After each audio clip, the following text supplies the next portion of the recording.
Wuthering Heights by Emily Brontë. Chapter 13. For 2 months the fugitives remained absent. In those 2 months, Mrs. Linton encountered and conquered the worst shock of what was denominated a brain fever. No mother could have nursed an only child more devotedly than Edgar tended her. Day and night he was watching and patiently enduring all the annoyances that irritable nerves and a shaken reason could inflict. And though Kenneth remarked that what he saved from the grave would only recommence his care by forming the source of constant future anxiety, in fact, that his health and strength were being sacrificed to preserve a mere ruin of humanity, he knew no limits in gratitude and joy when Catherine's life was declared out of danger. And hour after hour, he would sit beside her, tracing the gradual return to bodily health, and flattering his too sanguine hopes, with the illusion that her mind would settle back to its right balance also, and she would soon be entirely her former self. The first time she left her chamber was at the commencement of the following March. Mr. Linton had put on her pillow in the morning a handful of golden crocuses. Her eye, long stranger to any gleam of pleasure, caught them in waking, and shone delighted as she gathered them eagerly together. "These are the earliest flowers at the Heights," she exclaimed. "They remind me of soft fall winds and warm sunshine, and nearly melted snow. Edgar, is there not a south wind? And is not the snow almost gone?" "The snow is quite gone down here, darling," replied her husband, "and I only see 2 white spots in the whole range of moors. The sky is blue and the larks are singing, and the becks and brooks are all brim full. Catherine, last spring at this time I was longing to have you under this roof. Now I wish you were a mile or 2 up those hills. The air blows so sweetly. I feel that it would cure you." "I shall never be there but once more," said the invalid. "And then you'll leave me, and I shall remain forever. Next spring you'll long again to have me under this roof, and you'll look back and think you were happy today." Linton lavished on her the kindest caresses and tried to cheer her by the fondest words, but vaguely regarding the flowers, she let the tears collect on her lashes and stream down her cheeks unheeding. We knew she was really better, and therefore decided that long confinement to a single place produced much of this despondency, and it might be partially removed by a change of scene. The master told me to light a fire in the many weeks deserted parlor, and to set an easy-chair in the sunshine by the window. And then he brought her down, and she sat a long while enjoying the genial heat, and as we expected, revived by the objects round her, which, though familiar, were free from the dreary associations investing her hated sick chamber. By evening she seemed greatly exhausted, yet no arguments could persuade her to return to that apartment, and I had to arrange the parlor sofa for her bed till another room could be prepared. To obviate the fatigue of mounting and descending the stairs, we fitted up this, where you lie at present, on the same floor with the parlor. And she was soon strong enough to move from one to the other, leaning on Edgar's arm. "Ah," I thought myself, "you might recover," so weighted on as she was. And there was double cause to desire it, for on her existence depended that of another. She cherished the hope that in a little while Mr. Linton's heart would be gladdened, and his land secured from a stranger's grip by the birth of an heir.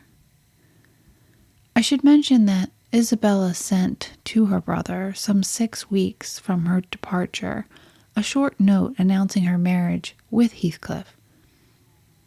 It appeared dry and cold, but at the bottom was dotted with the pencil an obscure apology of an entreaty for kind remembrance and reconciliation if her proceeding had offended him, asserting that she could not help it then, and being done, she had now no power to repeal it. Linton did not reply to this, I believe, and in a fortnight more I got a long letter, which I considered odd coming from the pen of a bride just out of honeymoon. I'll read it, for I keep it yet. Any relic of the dead is precious, if they were valued living. Dear Ellen, it begins. I came last night to Wuthering Heights and heard for the first time that Catherine has been and is yet very ill. I must not write to her, I suppose, and my brother is either too angry or too distressed to answer what I sent him. Still, I must write to somebody, and the only choice left me is you. Inform Edgar that I'd give the world to see his face again, that my heart returned to Thrushcross Grange in 24 hours after I left it, and is there at this moment, full of warm feelings for him and Catherine. I can't follow it, though. Those words are underlined.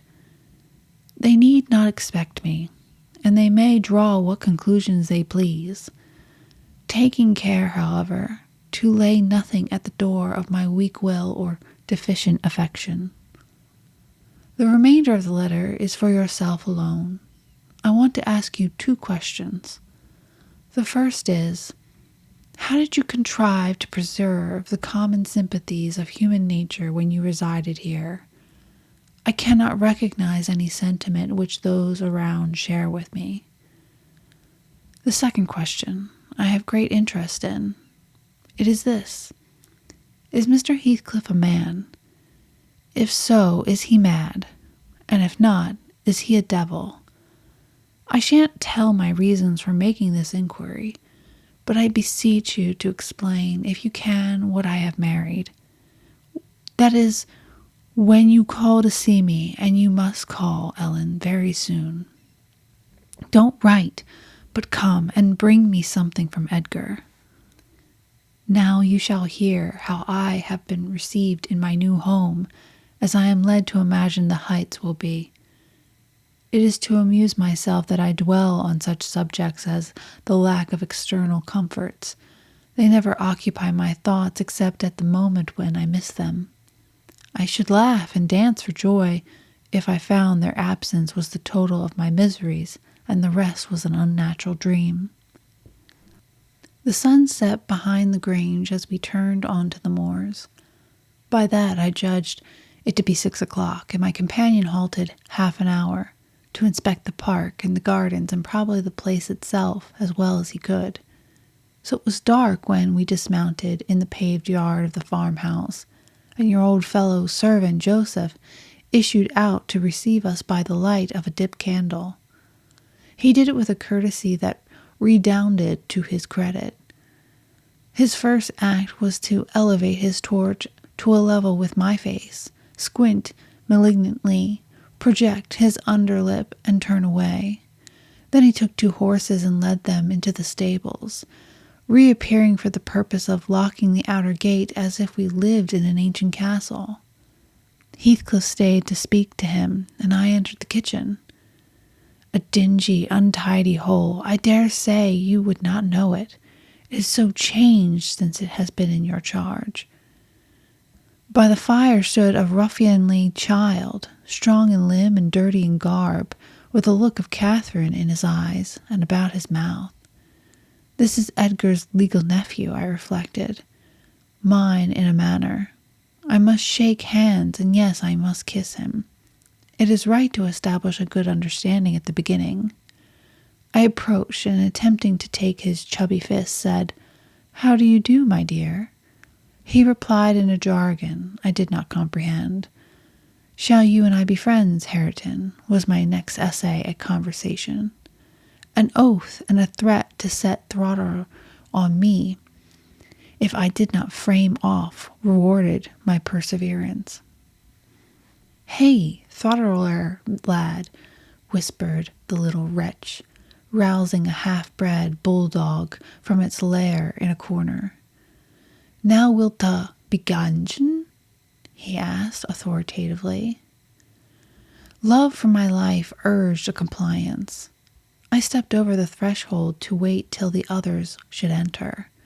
Mr. Heathcliff was nowhere visible, and Joseph, whom I followed to the stables and requested to accompany me in, after staring and muttering to himself, screwed up his nose and replied, "Mim, mim, mim. Did ever Christian body hear aught like it? Mitchin and munchin. Ha! Can I tell what you say?" "I say I wish you to come with me into the house," I cried, thinking him deaf, yet highly disgusted at his rudeness. "Nor to me. I gettin' something else to do," he answered, and continued to work, moving his lantern jaws meanwhile, and surveying my dress and countenance. The former a great deal too fine, but the latter, I'm sure, as sad as he could desire, the sovereign contempt. I walked round the yard and through a wicket to another door, at which I took the liberty of knocking in hopes some more civil servant might show himself. After a short suspense, it was opened by a tall, gaunt man without neckerchief, and otherwise extremely slovenly. His features were lost in masses of shaggy hair that hung on his shoulders, and his eyes, too, were like a ghostly Catherine's, with all their beauty annihilated. "What's your business here?" he demanded grimly. "Who are you?" "My name was Isabella Linton," I replied.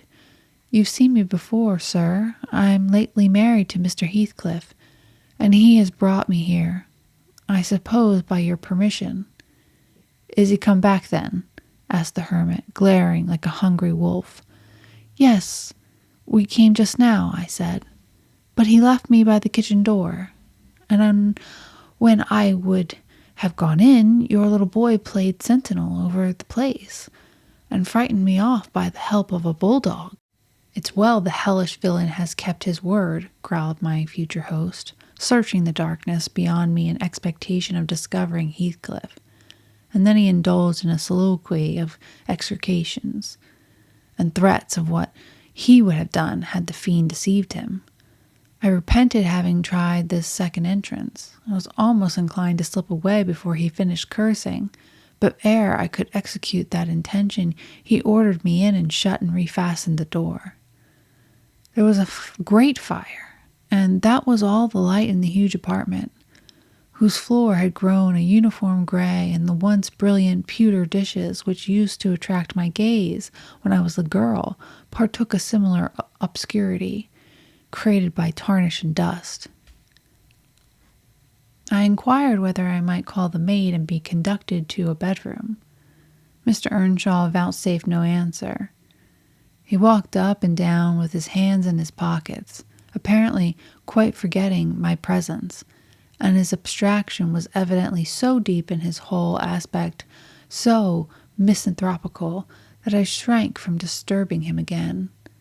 You'll not be surprised, Ellen, at my feeling particularly cheerless, seated in worse than solitude, on that uninhabitable hearth, and remembering that 4 miles distant lay my delightful home, containing the only people I loved on earth, and there might as well be the Atlantic to part us. Instead of those 4 miles, I could not overpass them. I questioned with myself, where must I turn for comfort? And mind you don't tell Edgar or Catherine. Above every sorrow beside, this rose preeminent, despair at finding nobody who could or would be my ally against Heathcliff. I had sought shelter at Wuthering Heights, almost gladly, because I was secured by that arrangement from living alone with him. But he knew the people we were coming amongst, and he did not fear their intermeddling. I sat and thought a doleful time. The clock struck 8 and 9, and still my companion paced to and fro, his head bent on his breast, and perfectly silent unless a groan or a bitter ejaculation forced itself out at intervals. I listened, to detect a woman's voice in the house and filled the interim with wild regrets and dismal anticipations, which at last spoke audibly in irrepressible sighing and weeping. I was not aware how openly I grieved till Earnshaw halted opposite in his measured walk and gave me a stare of newly awakened surprise. Taking advantage of his recovered attention, I exclaimed, "I'm tired with my journey, and I want to go to bed. Where is the maidservant? Direct me to her, as she won't come to me." "We have none," he answered. "You must wait on yourself." "Where must I sleep, then?" I sobbed. I was beyond regarding self-respect, weighed down by fatigue and wretchedness. "Joseph will show you Heathcliff's chamber," said he. "Open that door. He's in there." I was going to obey, but he suddenly arrested me and added in a strange tone, "Be so good as to turn your lock and draw the bolt. Don't omit it." "Well," I said, "but why, Mr. Earnshaw?" I did not relish the notion of deliberately fastening myself in with Heathcliff. "Look here," he replied, pulling from his waistcoat a curiously constructed pistol, having double-edged spring knife attached to the barrel. "That's a great tempter to a desperate man, is it not? I cannot resist going up with this every night and trying his door.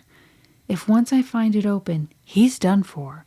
I do it invariably, even though the minute before I have been recalling 100 reasons that should make me refrain. It is some devil that urges me to thwart my own schemes by killing him. You fight against that devil for love as long as you may. When the time comes, not all the angels in heaven shall save him." I surveyed the weapon inquisitively. A hideous notion struck me. How powerful I should be possessing such an instrument. I took it from his hand and touched the blade. He looked astonished at the expression my face assumed during a brief second. It was not horror. It was covetousness. He snatched the pistol back jealously, shut the knife, and returned it to its concealment. "I don't care if you tell him," he said. "Put him on his guard and watch for him. You know the terms we are on, I see. His danger does not shock you." "What has Heathcliff done to you?" I asked. "And what has he wronged you to warrant this appalling hatred? Wouldn't it be wiser to bid him quit the house?" "No," thundered Earnshaw. "Should he offer to leave me, he's a dead man. Persuade him to attempt it, and you are a murderess. Am I to lose all without a chance of retrieval? Is Hareton to be a beggar? Oh, damnation, I will have it back. And I'll have his gold too, and then his blood, and hell shall have his soul. It will be 10 times blacker with that guest than ever it was before. You've acquainted me, Ellen, with your old master's habits.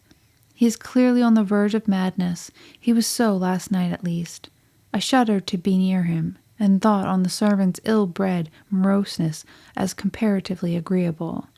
He now recommenced his moody walk and raised the latch and escaped into the kitchen. Joseph was bending over the fire, peering into a large pan that swung above it, and a wooden bowl of oatmeal stood on the settle close by. The contents of the pan began to boil, and he turned to plunge his hand into the bowl. I conjectured that this preparation was probably for our supper, and being hungry, I resolved it should be edible. So crying out sharply, "I'll make that porridge," I removed the vessel out of his reach and proceeded to take off my hat and riding habit. "Mr. Earnshaw," I continued, "directs me to wait on myself. I will. I'm not going to act the lady among you, for fear I should starve." "Good Lord," he muttered, sitting down and stroking his ribbed stockings from the knee to the ankle. "If they's to be fresh orderings, just when I'm getting used to 2 masters, if I mun have a mistress set over my head, it's like I'm to be flitting. I never did think to say today ood I mud leave the place, but odd is a night ahead." This lamentation drew no notice from me. I went briskly to work, sighing to remember a period when it would have been all merry fun, but compelled speedily to drive off the remembrance. It racked me to recall past happiness, and the greater peril there was conjuring up its apparition. The quicker the thimble ran round, and the faster the handfuls of meals fell into the water. Joseph beheld my style of cookery with growing indignation. "There," he ejaculated, "Hareton, thou wilt sup thy porridge till night. There'll be not bad lumps as big as my knave. There again, I'd fling and bowl in all, if I were you. There, pail and de glump off, and then you'll have done with it. Bang, bang. It's a marcy to bottom into de vive hat." It was rather a rough mess, I own, when poured into the basins. 4 had been provided, and a gallon pitcher of new milk was brought from the dairy, which Hareton seized and commenced drinking and spilling from the expansive lip.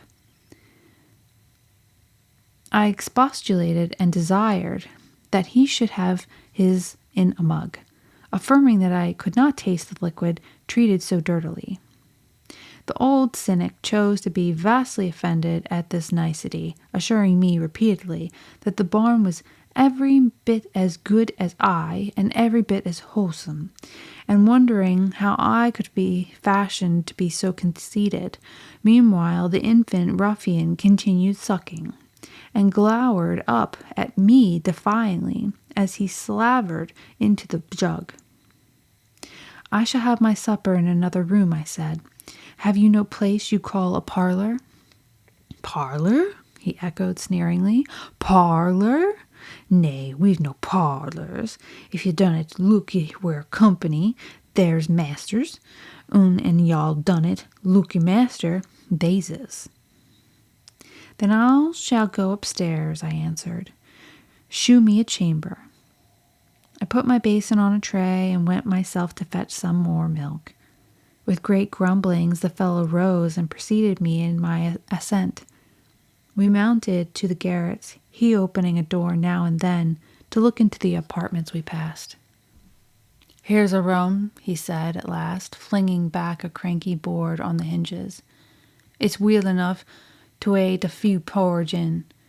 There's a packing of corn in the corner. They're mearderly clane. If you're feared of muckering your grand so close, spread your handkerchief on top on it." The room was a kind of lumber hole, smelling strong of malt and grain, various sacks of which articles were piled round, leaving a wide bare space in the middle. "Why, man," I exclaimed, facing him angrily, "this is not a place to sleep in. I wish to be in my bedroom." "Bedroom," he repeated in a tone of mockery. "You'll see all the bedrooms in there, yours mine." He pointed into a second garret, only differing from the first in being more naked about the walls and having a large, low, curtainless bed with an indigo-colored quilt at one end. "What do I want with yours?" I retorted. "I suppose Mr. Heathcliff does not lodge at the top of the house, does he?" "Oh, it's Maesters Heathcliff's yours wentin," cried he, as if making a new discovery. "Couldn't ye said so at once? And then, I mud tell ye, by all this work, that's just one yot can't see.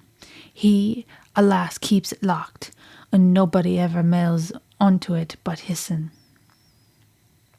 "You've a nice house, Joseph," I could not refrain from observing, "and pleasant inmates, and I think the concentrated essence of all the madness in the world took up its abode in my brain the day I linked my fate with theirs. However, that is not to be present purpose.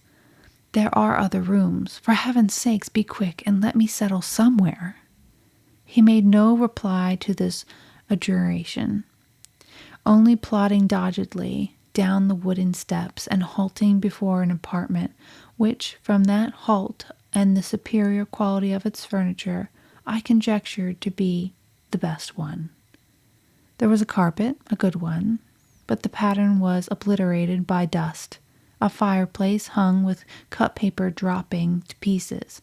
A handsome oak bedstead with ample crimson curtains, a rather expensive material and modern make. But they had evidently experienced rough usage.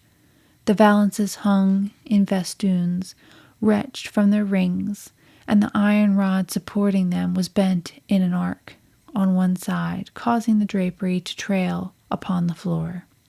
The chairs were also damaged, many of them severely, and deep indentations deformed the panels of the walls. I was endeavoring to gather resolution for entering and taking possession when my fool of a guide announced, "'Tis here is to masters."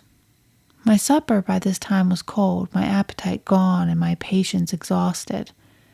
I insisted on being provided instantly with a place of refuge and means of repose. "Where the devil," began the religious elder, "the Lord bless us, the Lord forgive us, where the hell would he gang? You married, wearisome now. You've seen all the bud Hareton's bit of chamber. There's not another hole to lig the doors of house." I was so vexed I flung my tray and its contents on the ground, and then seated myself at the stair's head, hid my face in my hands, and cried. "Eck, eck," exclaimed Joseph. "Well done, Miss Cathy, well done, Miss Cathy. As if the master shall just tumble over them broke pots. And then, we hears summat. We hears hospitable. Goody for now, Madeline. You desire pining through 'tis to Christmas, flinging the precious gifts and God under fruiting your flysome rages. But awesome mister, if you sued your spurg lang.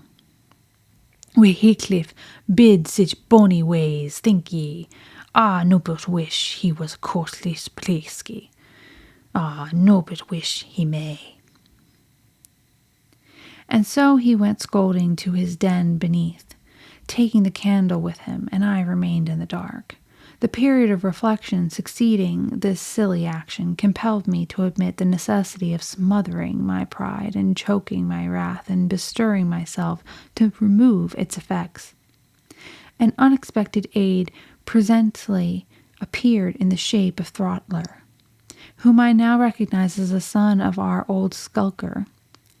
It had spent its whelphood at the Grange and was given by my father to Mr. Hindley.